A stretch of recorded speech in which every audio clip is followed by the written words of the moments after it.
Hello, I'm Richard O'Neill, storyteller and author, and I've been asked by the British Library to create my very own suitcase. I hope it inspires you to create your own too. Now, on the outside of my suitcase, you can see at the front and at the back, I've put lots and lots of stickers about things that mean a lot to me, including this photograph here of the old-fashioned caravan that I'm sat in right now talking to you.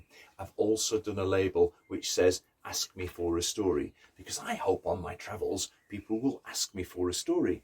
And then I thought, what if I lose my suitcase and somebody finds it and wonders why all of the things are in it? I thought I'd better write a little letter to explain. So I'd like to read this to you now. Writers love to write, and many like to travel. There's something I wrote as a little introduction going back in time to when I was a child. It's time to shift again, and that's okay. I'm used to it. I only have a few special items. There isn't room in my home for a lot of things because my home is mobile.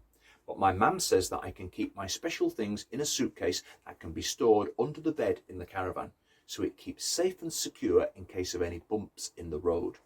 Now, as an adult in my suitcase, I have some notes and some little bits of writing for some new stories I'm working on. And I also have a very precious cup, which, although it seems very delicate, it's already 100 years old and has survived lots of journeys. It's much tougher than it looks.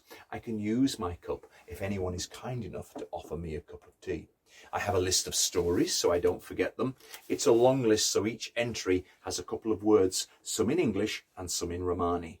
Greedy King, Chun Grai, Barabowri, Yinit Riddler, and so on and so on. And then, of course, I have to pack a pencil and some paper. Now, these writing tools are not just to record all the amazing things I might see and hear, but to cheer me up when I might feel a little bit lonely. I've noticed that no matter what I write, even if it would seem moany or boring to others, my pencil and paper never complain or judge. They just let me put the words out there. Then there's my favourite pebble from a beach I once visited. The people in the local village were so welcoming and kind. Then there's the old key that was given to me by an older lady who told me she had no idea which lock it fitted, so wherever I go I should ask people if I could try it in their locks, and I have. It hasn't fitted any lock so far, but I have made lots of people smile when I tell them why I carry this key. Who knows, one day it might even open a treasure chest. There's the wooden spoons, which you can use to eat, but also you can clack them together to make a lovely percussion sound. And who knows, I might find a band who needs somebody like me to join them. Then there's the homemade wooden clothes peg, which reminds me of my family and is also very useful for keeping my papers together.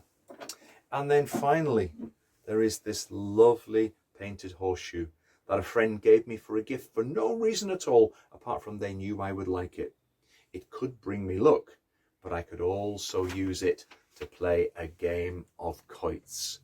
Well, that's everything that's in my suitcase, and I hope you enjoy your travels as much as I do.